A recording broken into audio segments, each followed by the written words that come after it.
नमस्कार मित्रों, आज हम आंतों में सूजन, अल्सर कोलाइटिस, आंतों में घाव हो जाते हैं तो उसके लिए कौन कौन से योगाभ्यास करें आज हम सीखेंगे।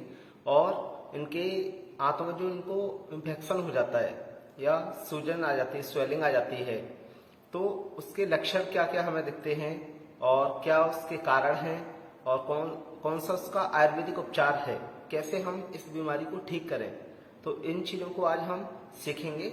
आइए पहले हम आराम से सुखपूर्वक बैठ जाएं। इसमें डिफरेंट टाइप्स के आसनास होते हैं, प्राणायाम होते हैं। तो पहले हम करेंगे आसन। आसन में आप इस प्रकार बैठ जाएं, एक पैर को ऊपर रखें, इसको हम कहते हैं सिद्धासन। अब यहाँ पे हम क्या करेंगे, योग मुद्रासन। योग मुद्रा में क्या करना है, पहले हम अपने हाथों की हथेलियों को इस प्रकार रखें नाभि के ठीक ऊपर और सांस को भरें, बाहर छोड़ें। बाहर छोड़ने के बाद आगे की ओर झुकें, अपने चेस्ट को पन्नों पर लगा के और आगे की ओर देखें और इसमें धीरे धीरे आप गर्दन को नीचे की ओर ले जाएं।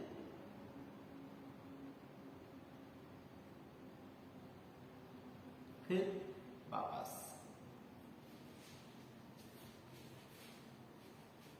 फिर से जैसे हमने एक बार राइट हैंड को नीचे रखा और लेफ्ट हैंड को ऊपर, अब हम लेफ्ट हैंड को नीचे रखेंगे, राइट हैंड को ऊपर। श्वास को भरें, बाहर छोड़ें, बाहर छोड़ने के बाद आगे की ओर झुकें।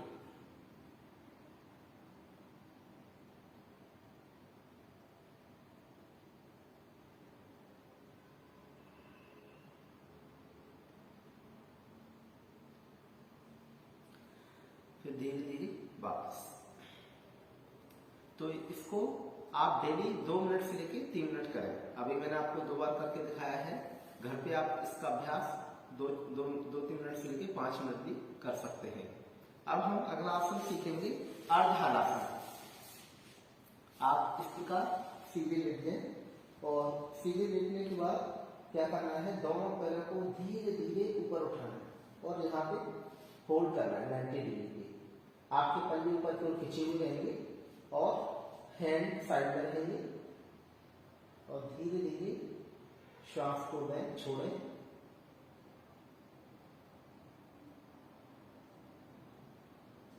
यहाँ पे जब आप होल्ड करेंगे तो ब्लड आपका मोर क्वांटिटी में आपके स्टमक में फ्लो होगा और जिससे जो लोग स्वेलिंग है या आंतों में घाव हो गए हैं, अल्सर हो गया, कोलाइटिस हो गया है, तो उनके लिए आसन लाभ करता है। पेट के समस्त रोगों में यह आसन लाभ करता है, अर्धहलासन। तो धीरे धीरे वापस। फिर से हम इसी आसन को करेंगे, श्वास को भरते धीरे धीरे पैर ऊपर और यहाँ पे पैरों को 90 डिग्री पे होल्ड करें। अगर कोई इस प्रकार होल्ड नहीं कर पाता है तो आप यहाँ पे हाथ भी लगा सकते हैं, थाइस के पास सपोर्ट ले सकते हैं और यहाँ पे रोक के रखें थोड़ी देर। इस आसन को आप 1-2 मिनट से लेकर 5 मिनट तक करें। 2-3 बार में भी कर सकते हैं और एक बार में भी आप इसको 5 मिनट होल्ड कर सकते हैं।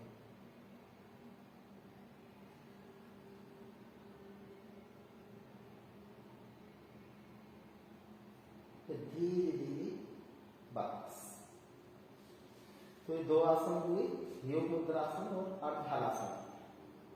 अब हम तीसरा आसन करेंगे, पवन मुक्त आसन। अपने लेफ्ट लेग को फोल्ड करें, ऐसे फिंगर्स को इंटरलॉक करके पैर को होल्ड करें। अब यहाँ पे हम श्वास को भरेंगे, बाहर छोड़ेंगे।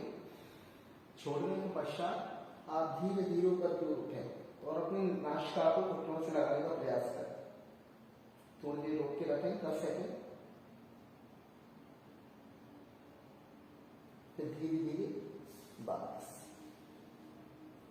इसी प्रकार हम अपने राइट लेग को फोल्ड करें, श्वास को भरें, deep inhale, deep exhale and lift your neck and try to touch your nose on your knee and hold it for 10 seconds here.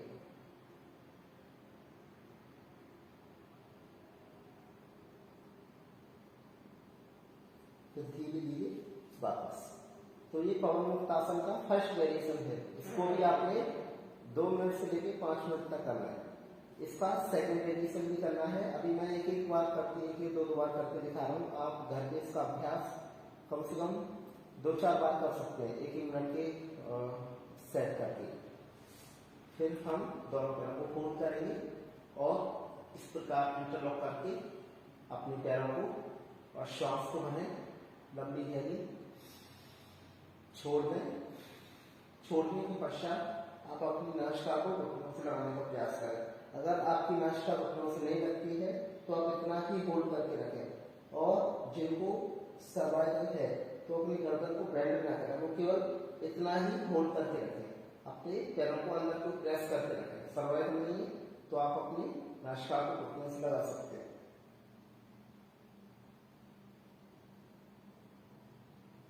फिर धीरे धीरे वापस। तो ये पवन मुक्त आसन के 2 वेरिएशन हुए। दोनों को आप 2-2 मिनट भी कर सकते हैं, 3-3 मिनट भी कर सकते हैं। तो ये 3 आसन हुए। अब हम चौथा आसन करेंगे सेतुबंध आसन। सेतुबंध आसन में दोनों पैरों को फोल्ड करके आप अपने हाथों से एड़ी के पास पकड़ें दोनों पैरों को, और नहीं पकड़ पाते तो हाथ को हम इस प्रकार भी रख सकते हैं। अब हम क्या करेंगे, श्वास को भरेंगे और अपने स्टमक को ऊपर की ओर लिफ्ट करेंगे। देखिए, जब हम हर आसन को करते हैं तो श्वास का विशेष ध्यान रखें। किस आसन में श्वास को लेना है, छोड़ना है, किसमें श्वास को नॉर्मल रखना है, ध्यान रखना है। तो इस आसन में हम श्वास को भर के और अपने स्टमक को ऊपर को लिफ्ट करते हैं और यहाँ पे भी होल्ड करके रखना है। आप हर आसन में 10-20 सेकंड से लेके 1-2 मिनट 5 मिनट तक होल्ड कर सकते हैं, या फिर एक एक आसन को 1-1 मिनट होल्ड करके आप 5 बार भी कर सकते हैं, या 2-2 मिनट होल्ड करके, जैसा आपको कंफर्टेबल फील हो।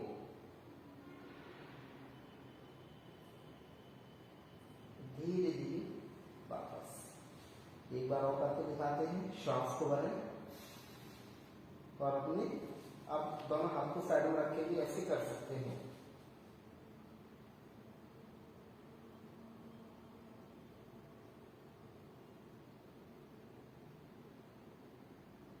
धीरे धीरे वापस।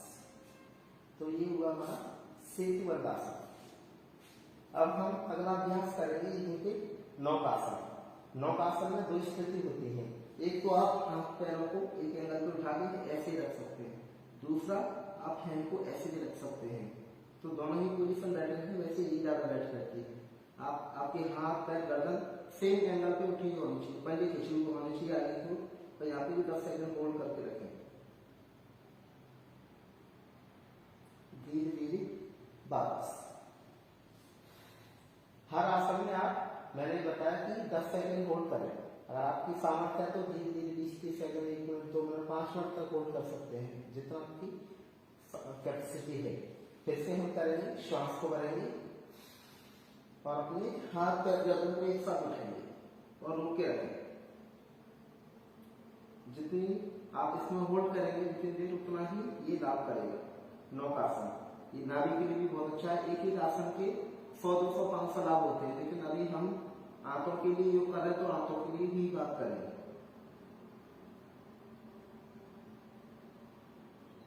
तो धीरे धीरे वापस।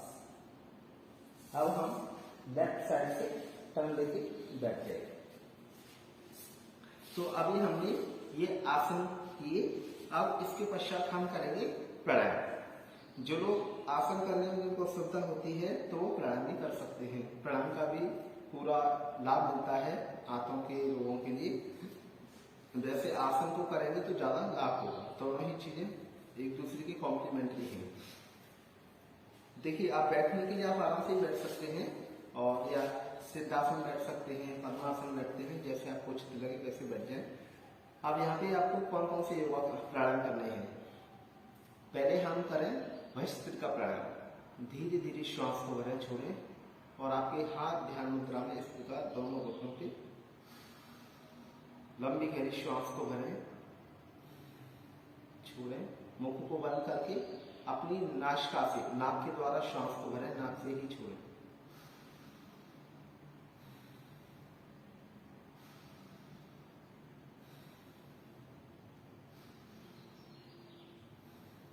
तो ये भस्त्रिका का प्राणायाम धीरे धीरे 2 मिनट से लेकर 5 मिनट करना है। इससे क्या होता है, हमारे शरीर में ऑक्सीजन का लेवल बढ़ता है, तो हमारा ब्लड प्योरीफाई होता है। क्योंकि जो आंतों के रोग होते हैं वो ज्यादातर होते हैं आंतों में जब गंदगी जमा हो जाती है, तो जब आप भस्त्रिका का प्राणायाम करेंगे ऑक्सीजन का लेवल बढ़ेगा, हमारा ब्लड प्योरीफाई होगा, तो ये इंटेस्टाइन के लिए भी काफी अच्छा है प्राणायाम। वैसे तो इसके अनंत लाभ हैं भस्त्रिका प्राणायाम के। अब हम दूसरा करेंगे कपालभाति प्राणायाम। कपालभाति में हमने धीरे धीरे करना है, आंतों में स्वेलिंग है तो आराम आराम से करेंगे। झटके से श्वास को बाहर फेंकना है धीरे धीरे।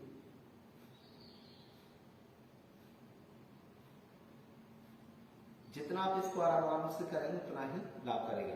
तो कपालभाति को आप 1 सेकंड एक बार श्वास को बाहर छोड़ें।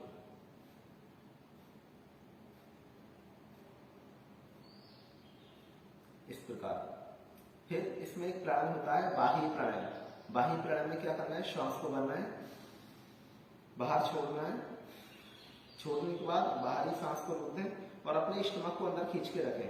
पहले एनफ पार्ट को ऊपर खींच लें और नाभि को अंदर खींचें, चिन को चेस्ट से लगाएं।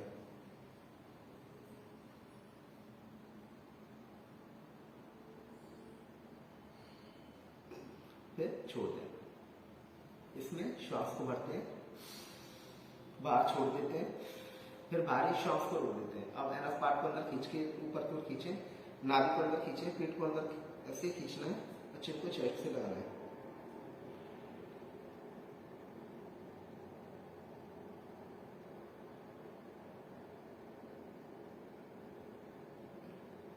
फिर धीरे धीरे वापस।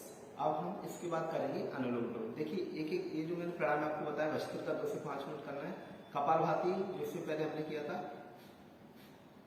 ये 10 से 15 मिनट करना है, 5 मिनट तो मिनिमम करें। और फिर अभी जो हमने किया बाह्य प्राणायाम ये 3 से 5 बार करना है। अब नेक्स्ट हम करेंगे अनुलोम विलोम। अनुलोम विलोम में आपने क्या करना है, अपनी फर्स्ट फिंगर को फोल्ड करके दोनों हाथों की और ऐसे वायु मुद्रा बना लेंगे। अब आप ऐसे हाथ को उठाएं लेफ्ट हैंड को और अपनी पहले हम लेफ्ट नोज को प्रेस करेंगे और राइट से सांस को भरेंगे। फिर राइट को दबाएंगे और लेफ्ट से छोड़ेंगे श्वास को। फिर अगेन हम लेफ्ट से श्वास को भरेंगे और राइट से छोड़ेंगे, राइट से भरेंगे, लेफ्ट से छोड़ेंगे, लेफ्ट से भरेंगे, राइट से छोड़ेंगे। तो ऐसे धीरे धीरे श्वास को भरना है। पहले हमने राइट से भरा, लेफ्ट से छोड़ा, लेफ्ट से भरा, राइट से छोड़ा, तो ये साइकिल ऐसे चलती रहती है। तो इससे हमारी वेन्स प्योरीफाई होती है, साथ ही इससे ऑक्सीजन का लेवल भी बढ़ता है हमारे ब्लड में। तो इससे धीरे धीरे प्योरिटी हमारी ठीक हो जाती है। तो इस प्राणायाम को आप 5-10 मिनट करें और हो सके तो ज्यादा भी कर सकते हैं, 10 से 15 मिनट। अब हम बात करते हैं कि जब आंतों में घाव हो जाता है, अल्सर हो जाता है, स्वेलिंग आ जाती है, तो हमें कैसे सिम्टम्स दिखाई देते हैं। एक तो सबसे पहले आपको हल्का हल्का पेन महसूस होगा आपके स्टमक में। फिर ये इसके कारण स्वेलिंग जब आती है तो हमें कॉन्स्टिपेशन भी हो जाता है, गैस्ट्रिक प्रॉब्लम भी होती है, और इसके कारण और भी जैसे एसिडिटी भी हो जाती है। साथ ही इसके कारण कुछ लोगों को जैसे पेट में अफरा टाइप का होने लगता है या पेट भारी भारी लगने लगता है। तो इस प्रकार के हमें सिम्टम्स देखने को मिलते हैं। साथ ही जो हमारा मलद्वार है, गुदा बना लेने से जब हम पॉटी के लिए जाते हैं तो हमें हल्का हल्का पेन होने लगता है पॉटी करते समय, ऐसा किसी किसी को होता है। तो इस प्रकार के सिम्टम्स दिखाई देते हैं। अब इसके कारण क्या है, ये रोग क्यों होता है? सबसे मुख्य कारण है आहार। जब हम आहार कंट्रोल नहीं करते हैं, आहार अच्छा नहीं लेते हैं, तो हमें इस प्रकार के रोग उत्पन्न हो जाते हैं, जैसे पेट में, आंतों में स्वेलिंग या आंतों में घाव होना, या जिनको पेट का बढ़ना हो जाता है, मोटापा हो जाता है, या गैस्ट्रिक प्रॉब्लम हो जाती है, कॉन्स्टिपेशन हो जाता है, तो आहार के कारण ही होता है। तो हमने इसमें क्या करना है, मैं बता रहा था कारण। इसमें आप ये चीज करें कि एक तो मिर्च मसाले कम खाएं, जो लोग ज़्यादा अधिक मिर्च मसालों का सेवन करते हैं तो उनको ये प्रॉब्लम हो जाती है। या फिर अधिक मैदा की चीज़ें खाते हैं, मैदा की बने हुए प्रोडक्ट आप ना खाएं, जो भी चाउमीन, मैगी, बर्गर, पेटी, समोसा, कचौड़ी, भटूरे आदि इनको कम खाएं। हो सके तो बिल्कुल ना खाएं। मैदा तो आपको बंद ही कर देनी चाहिए। आपको सात्विक भोजन लेना चाहिए, दाल, रोटी, सब्जी, फ्रूट्स, वेजिटेबल्स, गाय का दूध, ऐसी चीज़ें लेनी चाहिए। दलिया लें, खिचड़ी लें। जब ये प्रॉब्लम हो जाती है तो आप सात्विक आहार लें। और जो लोग अधिक चिकनाई खाते हैं तो उनको भी इस प्रकार की प्रॉब्लम हो जाती है आंतों से संबंधित। तो मिर्च मसाले कम खाएं, चिकनाई की चीज़ें कम खाएं, तभी आप ठीक रह सकते हो। मैदा के प्रोडक्ट कम खाएं। तो ये मैंने आपको बताया इसके कारण क्यों होता है। अब हम बात करते हैं आयुर्वेदिक उपचार। इसके लिए सरल है कि आप एक तो अपना आहार संयमित करें। सबसे पहले आप दलिया खाएं हल्का नमक के साथ, हरी सब्जियों के साथ, दूध के साथ। आप खिचड़ी खाएं, फिर साथ ही आप दाल रोटी सब्जी खा सकते हैं, लेकिन हल्का हल्का खाना है। अधिक मिर्च मसाले आपको नहीं लेने हैं, ये विशेष ध्यान रखना है। हो सके तो लाल मिर्च आप बंद ही कर दें, तो इससे आपको धीरे धीरे आराम मिलने लगेगा। और हम आयुर्वेदिक औषधियों की बात करें तो सर्पकल्पवात आता है, और उदरकल्प वटी आती है, उदरकल्प चूर्ण आता है, या त्रिफला चूर्ण आता है।